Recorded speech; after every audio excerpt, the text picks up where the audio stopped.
So welcome everyone. It's nice to be in this space with all of you. I wanted to kick us off today by sharing how excited we are for you to partner with EveryDay Labs for this pilot. Alliance has worked with EveryDay Labs since 2019, and we're happy that you are joining the partnership. As some of you may know, our team conducted attendance assessments at most Alliance schools this past year, and most schools told us that truancy letters were punitive, yielded limited response from families, and consumed a lot of the team's time. So during this pilot, we're excited to share that schools should not send out truancy letters. Instead, EveryDay Labs is going to be sending mail nudges on your behalf. They use supportive language in their messaging to families to support building stronger family-school partnerships and to help families understand their children's attendance.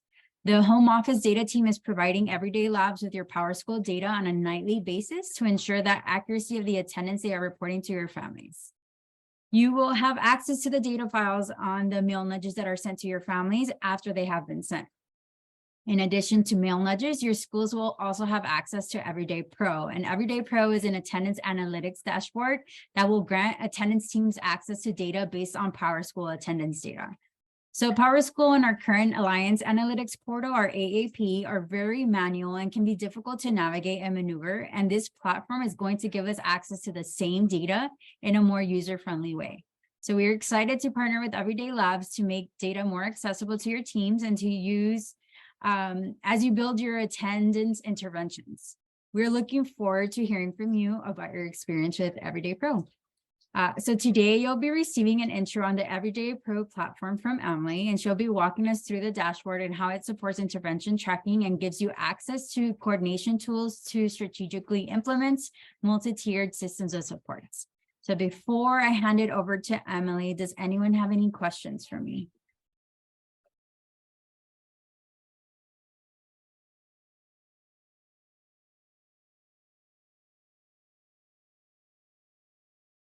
Please feel free to add them in the chat. I will be checking the chat, and I'm going to hand it over to Emily now. Okay, wonderful. Thanks. Welcome, everyone. Thank you for carving out this time. I know you all have a lot going on, so I want to use this hour as effectively as possible.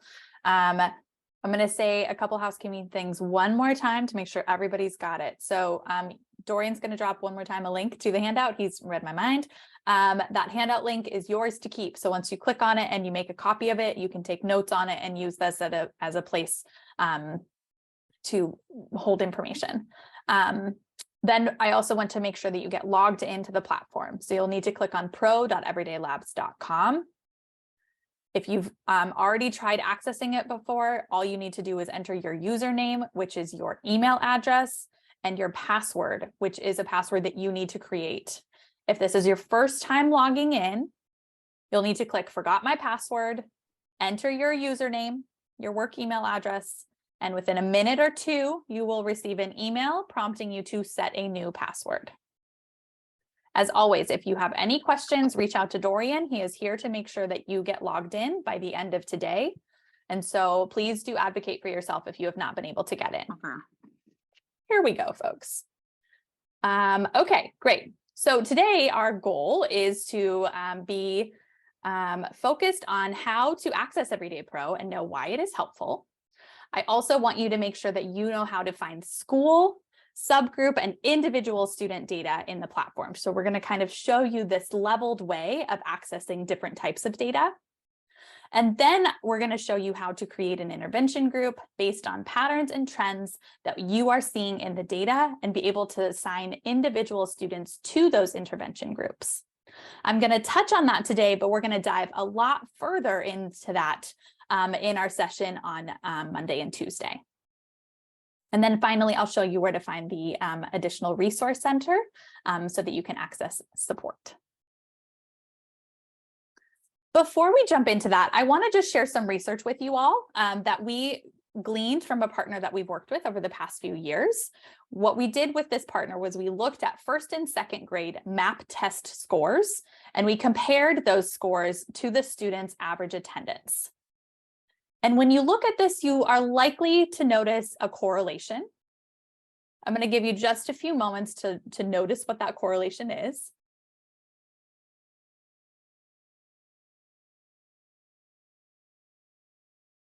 I'm sure many of you have already seen that the more students are attending school, the higher their scores are. Okay, we're seeing that both across reading scores and math scores. But I want you to hone in on these first couple of rows. What do you notice when you look at this data with a little bit more of a narrowed focus? What do you see? Please feel free to come off mute or drop into the chat. What do you see?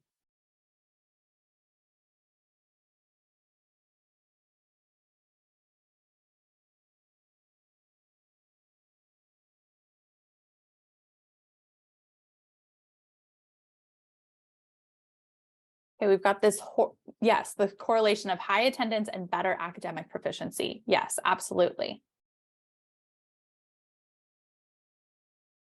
95% plus is the key ticket. Yes, look at this shift between those that are attending 95% of the time and those that are attending between 90 and 95% of the time. Or if we flip it, those students that are missing between 5 to 9% of school. Exactly, Genesis. The most significant drop is right between those two buckets there. Okay, our students that cross over that threshold of missing 5% of school, they are significantly impacted. Their achievement is significantly impacted, which to me was really a surprise. I didn't expect there to be that significant of a drop in academic scores from students that are just missing 1 or 2 days of school a month. Okay, I'm a former educator. I wish I had seen this data 10 years ago when I was in the classroom, because I know that I would have acted differently when it came to choosing when I was going to intervene with my students. And so I wanted to really frame this for us as we jump into the platform in a few moments, because I think this is one of the reasons that we want to make it really easy for you all to be able to analyze who are those students that are missing between 5 to 9% of school. What are we going to do for them? How are we going to jump in and support them? I want to talk to you really quickly about this system that we've put together, because this system slide really informs the way that we designed EveryDay Pro. So Genesis talked earlier about how EveryDay Pro is going to help you align with an MTSS approach. We're going to take that same MTSS approach that we know works with reading and with math, and we're going to apply attendance to it. And so we want to ensure that we have tier 1 universal interventions happening for all students, but particularly for those students that are missing 5 to 9% of school. We also want to ensure that we have tiered approaches, and so that we have these school-wide interventions happening, but then for our students that are missing more school than others, we start narrowing the focus and implementing small group interventions, things like personalized early outreach, caring mentorship programs. There's lots of different opportunities in this small group space. And then we're saving our most individualized and specialized supports for the students with severe chronic absence rates. Now, the thing that's going to be an adjustment for you all is that the way that we identify tiers is slightly different from how you are going to be identifying the tiers in your pilot that you're participating in the next 2 months. In EveryDay Pro, you're going to see these cadences. Tier 1 is your students that are missing between 1 to 10% of school, or 1 to 9% of school. Tier 2 is students that are missing between 10 to 19% of school. And then our tier 3 are students that are missing more than 20% of school. Okay, you are taking a more aggressive stance where we're shifting that slightly. So when you're looking at the data today, when I get in there in a moment, I want you to be able to switch this so that when you see what is at risk in our platform, you're going to be thinking about those students as your tier 2 students, and any student that is chronically absent, so they've missed more than 10% of school, that is now going to be thought of as a tier 3 student. You're taking this approach for the next couple of months to pilot this approach out and see how it works. If you have questions about that, please let us know. but I'm sorry, I can't change it in the platform. The platform is standard across all of our partners. So it's just going to be a little bit of a mental jump that you'll have to take. Okay, let's get in there. For the majority of the rest of our session today, I'm going to be showing you the platform, and you need to decide if it's easier for you to just sit back and watch, or if you want to be clicking along with me. I recommend logging in and following along with me. So you're kind of doing two things at once, watching and listening, because I think the more you learn by doing, the more sticky it will be. But if you know yourself and that's going to be too much and that's too stressful, don't do it. Just sit back and watch, and then you can give yourself some practice time. Okay, when you log into EveryDay Pro, you will be taken to your school overview, the school that you have access to. You have this navigation bar at the top where you can click on each of these tabs to see a different set of information. Anytime you are wondering, ooh, I want to share this information with someone, if you see that download button, the downward arrow, that means that you can download this information either as an image or a JPEG or a CSV, and you can then populate that into Excel. As Genesis mentioned, this is pulling directly from PowerSchool. You can see when the data has last been updated, but EveryDay Pro is not talking back to PowerSchool. So what lives in EveryDay Pro will stay in EveryDay Pro. We'll talk about what that means for adding student notes and viewing student profiles in a moment. When you come to your school overview platform, we designed this whole platform to really serve two purposes. To give you a place where you can access those three different levels of data, the school, subgroup, and individual, but then to also serve as a place where you can case manage and track intervention groups and interventions that you're providing for students. I want to talk to you about how to look at school level data first. At the top here, you have your year-to-date metrics, your attendance rate, your chronic absenteeism rate, and the number of students that are actively enrolled in your school right now. Anytime you hover over a metric, you'll get a little pop-up telling you exactly how that metric is being calculated. So if you have questions about that, the best place to start is to hover. Below that, you can see attendance for your school tracked over time. Research shows that being able to break this down into monthly chunks can be very helpful for your school site attendance teams and being able to access different patterns, understand different trends, so that you can make the best informed decisions about initiatives that we should kick off. Right now, cumulative view is turned on. That means each of these monthly metrics is showing me data from the first day of the school year to the last day of that month. So this December metric is showing me from the beginning of the school year to the end of December. If I turn cumulative view off, you see the color coding shifts quite a bit. That's because now each month is showing me the data in isolation. This is now showing me December data from December 1st to December 31st. This allows me to see if there are any months where chronic absenteeism is skyrocketing or attendance is improving. As we can see, November was a challenge. Okay, we saw chronic absenteeism really significantly increase for this school site. Okay, to go back to the cumulative view, you can see that yes, there was an increase here, but it's hard to tell that like November was the month that really did it. Okay, so play around with this cumulative view and just remember it's either full encompassing from the start of the year or it's snapshot view, each month in isolation. Okay, below that is your attendance by tier chart. This is where you have to do a little bit of brain shifting, okay? I'm gonna talk a lot about the tiers in the way that I'm used to talking about them, but I will try to make some shifts for you all. So here's your tier 1 students. The yellow is how you're thinking about tier 2, and anything orange and red is going to be your tier 3.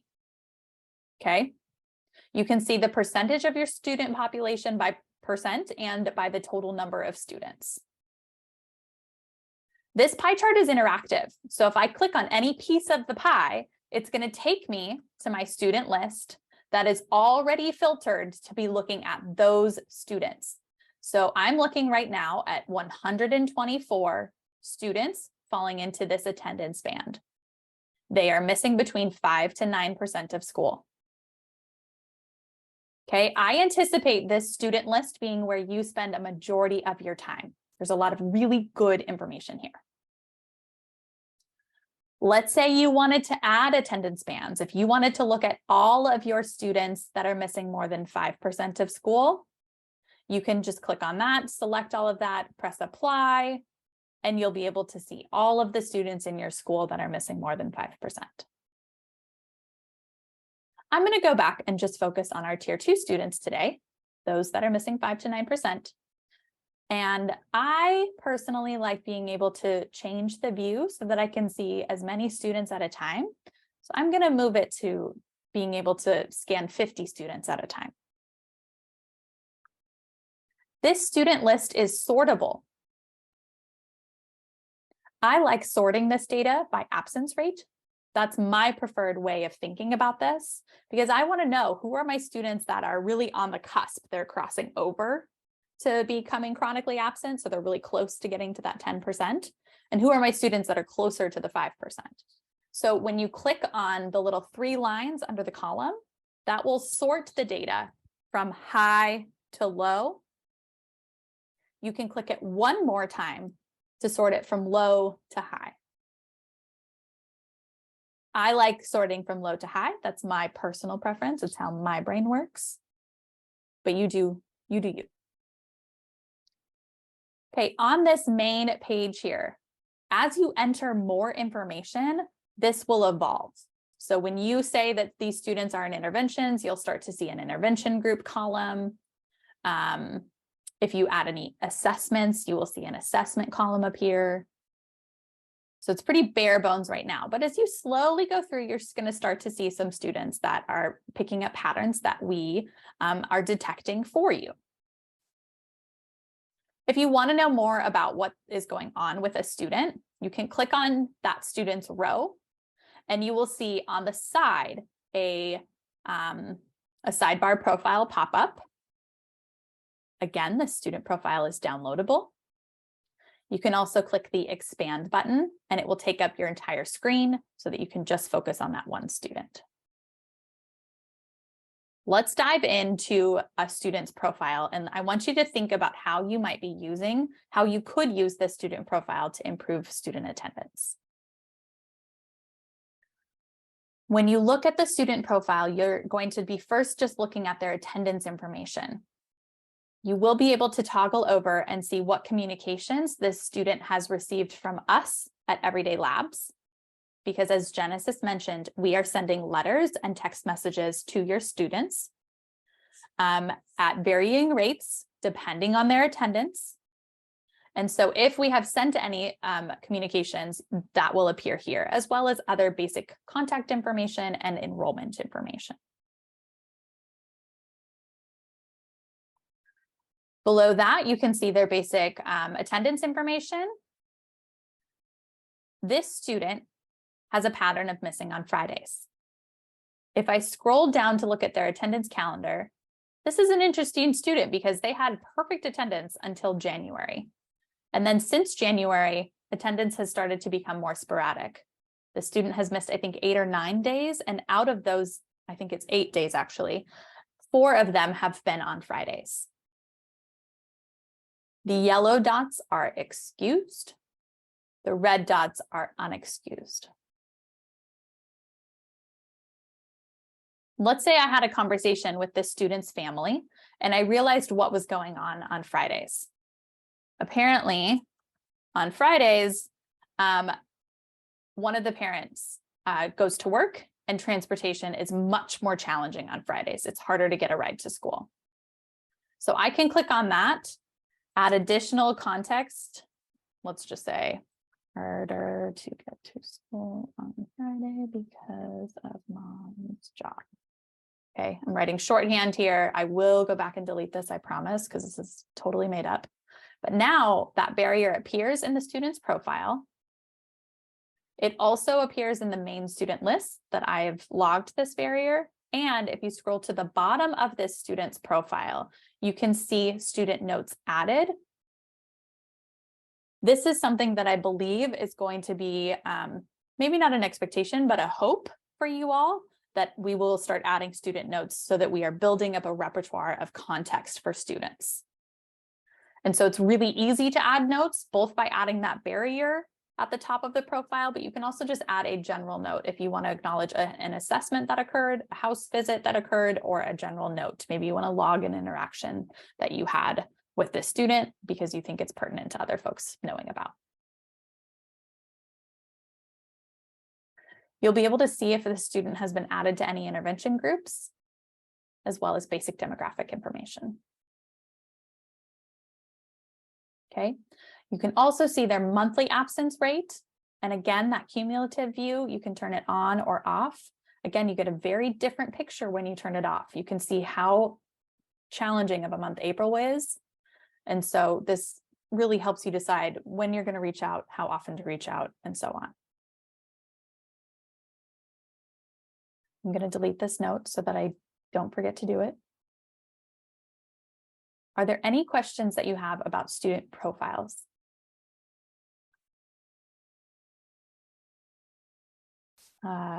Reynoso, thank you. I'm so glad you love it. That's great. Alberto, it said you don't have a question about profiles, but you have other questions. This is like a platform that helps us manipulate and or use data filtered in all kinds of ways. Yes. I imagine it's fully dependent, or in large part, on how accurate our attendance is in PowerSchool. That is true. Okay. Yeah, we're So pulling your attendance files every night yeah. from PowerSchool. And then secondly, does the month to month is an excellent tool. Mm-hmm. But I'm wondering if it would be more useful if we were able to look at that from the previous year, or maybe we already have access to that, right?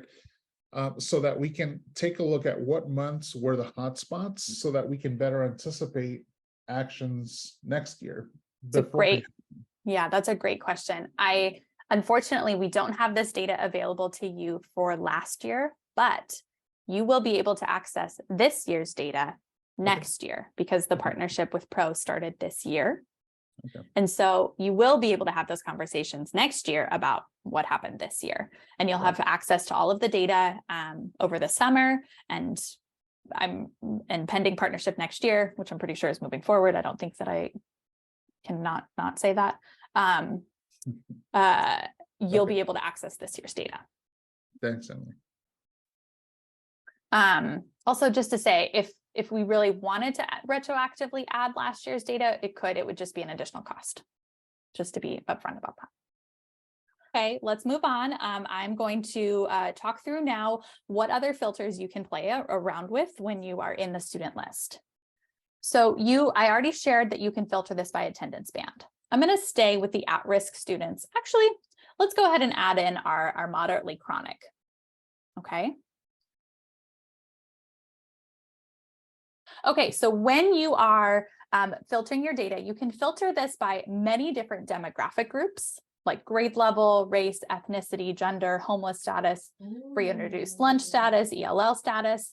But I think the filters that you're going to care about the most are these bottom three: the day of the week pattern, any absence trend, and any early absence pattern.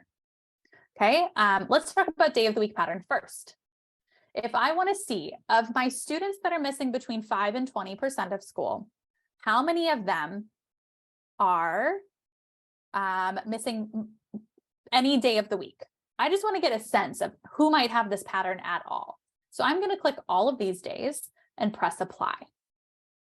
I see that I have 28 students in this attendance band that are struggling with particular days of the week. Some on Friday, some on Monday, some on Tuesday, some on Wednesday. Okay, 28 students is a lot for an intervention group. That's a lot to stay tuned with. Folks, just make sure you're muted, please. I appreciate you. So I'm going to narrow my focus here a little bit more. I'm going to just pull this in and just look at my Monday missers. Okay, how many of these students are just missing Mondays? Okay, I've got these 10 students, okay, that are all missing on Mondays. And you can see here that I created an intervention group for them yesterday. I'm going to delete that group because I want to show you now how to create that group. Oh, shoot. And of course, that made my filters go away. We'll just do it one more time here. Okay, so we've got our attendance bands. We're looking for our Monday missers, and we're going to apply that. Okay, I've got 10 students. I like sorting this again so that I can see kind of where on the spectrum are all of these students. But I'm going to create a group now to put each of these students into. In order to create an intervention group, you have to start with the students. So once I click all of the students that I want to put into the intervention group, I can either select all by clicking that checkbox at the top of my header, or I can select individual students. But now you see this blue button on the right-hand side appear. I can add those students to my group. I'm going to create a new group. These students are my Monday missers. I'm starting this intervention group today, and I suggest running every intervention group for at least 6 weeks. So that date is already filled in for you. It's 6 weeks from now, but you can change it if you want. And then you can select an intervention. There's a long list of interventions here. You will see this list continue to grow as we add more and more interventions and supports for you. But right now I'm going to choose individualized motivational system because I'm going to tie an incentive to Mondays for these students and hope that that helps improve Monday attendance. I'm going to monitor this weekly.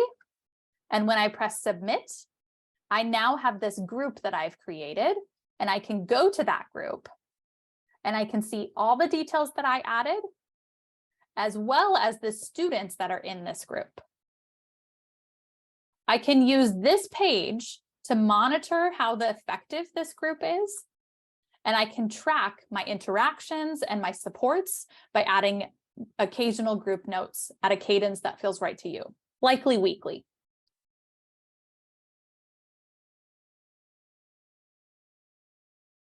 You can also track intervention groups that have been created at your school site by clicking on intervention groups in the navigation bar on the top.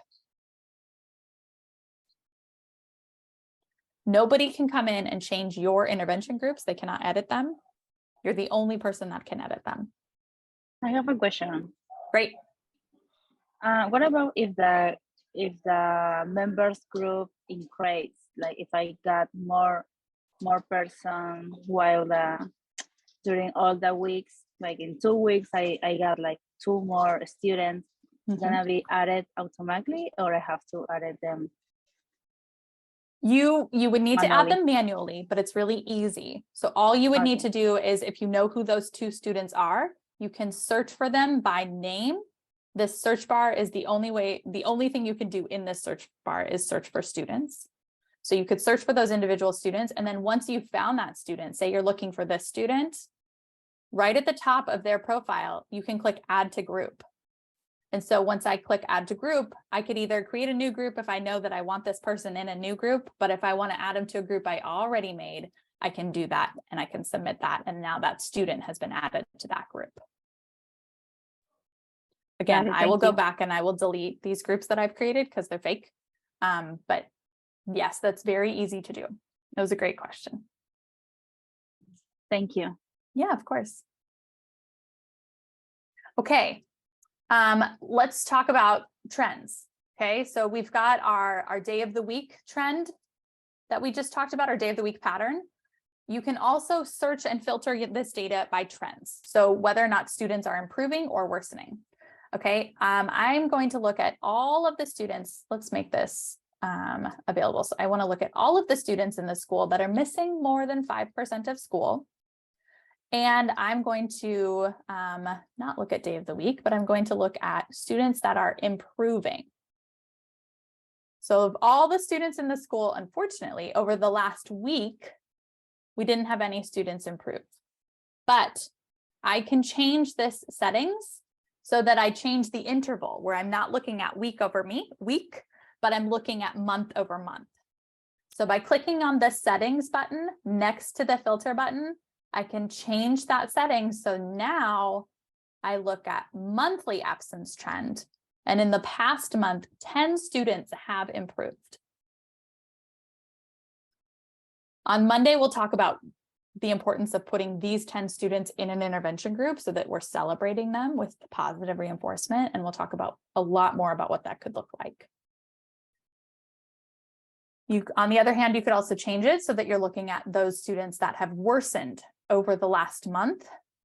And of course, you can go back and you can change that interval so that you see students that have worsened in the last week.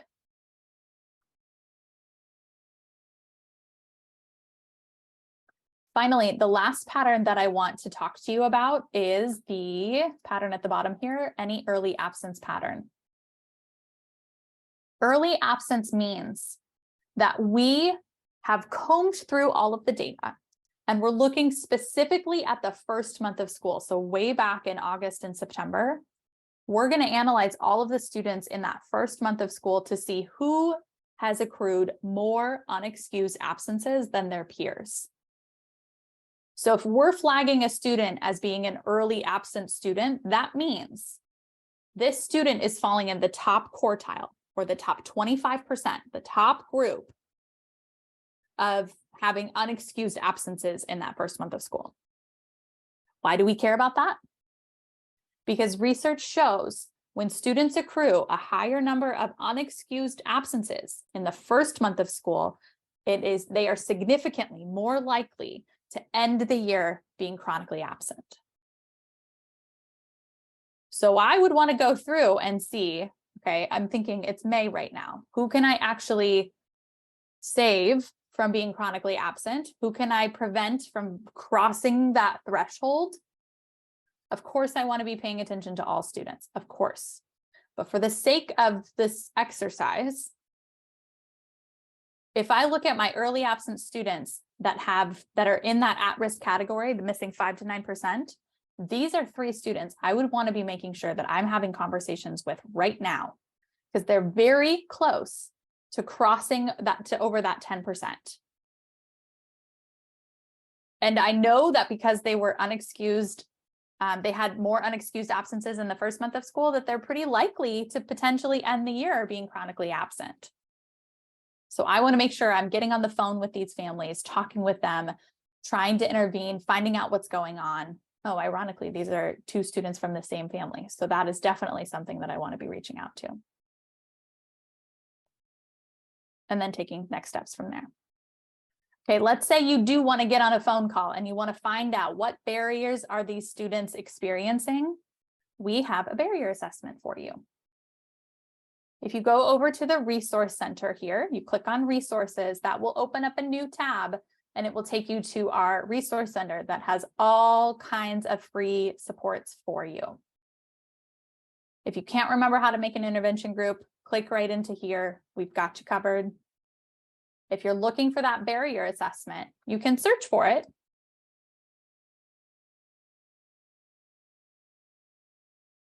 And it will take you directly to our assessment where you can click on it and download it. And you will see this barrier assessment here that has a guided script to help support those conversations, tips to make them go smoothly, as well as a checklist that corresponds to the barrier list in those student profiles. So if I were you, I would print this out, put it on my desk, and anytime I'm having a phone conversation with families, I've got this list in front of me so that I can easily be thinking about it, asking the types of questions to make families feel warm, comfortable, and safe so that they're willing to share some of these barriers that they're experiencing, and then I can log them in my individual student profile. Okay, we want this to be super connected. The more we know about the student, the more notes and barriers that we log in student profiles, the better informed and the more effective our interventions can be. Before I share one or two more things before we close out, what questions arose? Maybe I missed a little small piece at the beginning, but how do we see this view with all the months? I only see April and May. The view with all the months. Say more. This one? We only see April. Is it because our information was only uploaded for the month of April so far? Or that's all we see on our end? Oh, that is such a good point. I bet you're right. Let me take it back to my team and see if there's a way that we could retroactively add the previous months so that you can access that. But since we just added you, that is very possible that you can only see April. That's annoying. I'm sorry about that. I didn't realize that that was the case. So let me do a little bit of digging and I'll see if I can get an answer for you on Monday when we come back together. So yes, that's going to make your attendance calendar also look kind of weird and wonky. So next year, when you are able to access this program, you'll be able to see a breakdown of all of the school days by attendance rate, color coded to help you view what types of patterns we're seeing, whether or not there's dip days occurring before times of, breaks in the year or particular days of the week where attendance is dipping. That will be much more useful to you next year. And then the last page that I didn't show you at the top here is the student cohort page. Here's where you can come and see, although again, you're only going to be able to see April and May, which is annoying.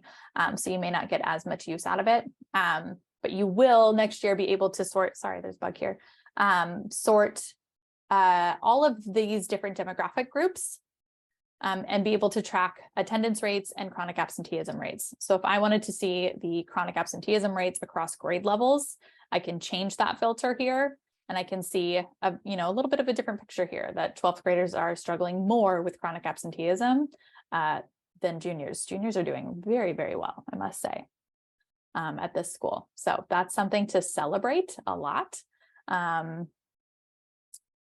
Ninth graders aren't too far behind either, which is impressive because I think ninth grade usually tends to struggle a bit more. So whatever you're doing for your ninth graders is obviously also working. So you can also look at number of students in each grade, the satisfactory attendance rates, so the percentage of students in that grade band per month that are attending regularly. That will also help inform, where you want your initiatives to go, if you want them to go toward tier 1, tier 2, or tier 3. So lots and lots of good data here. We're coming close to the top of the hour. On Monday and Tuesday, we're going to come back and I'm going to share with you 3 specific, quick win intervention groups that you can create and start utilizing right now this month. So we'll talk about those on Monday and Tuesday. Those sessions again are repeated. So you can either come to Monday or Tuesday, or if you really want to hang out with me, you can come to both. But that's it for today. I will stay on for a couple of minutes. If you have any questions, please do take this last minute to complete that feedback form. We very much appreciate it. And I just want to shout you all out. Deep gratitude to you all for doing the hard work and hang in there till the end of the year. You got this. Thanks so much, everyone. Thank you.